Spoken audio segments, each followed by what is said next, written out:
pojechał w ferie do Półtuska trochę.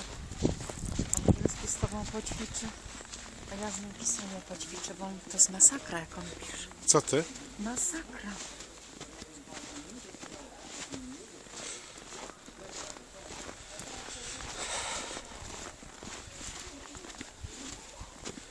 Ja mówię, do kina pojedziemy.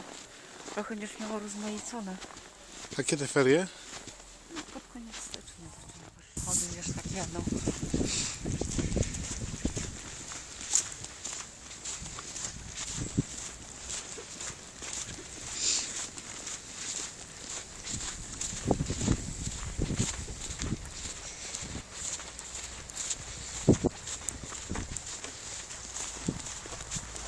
Chodź, pójdziemy.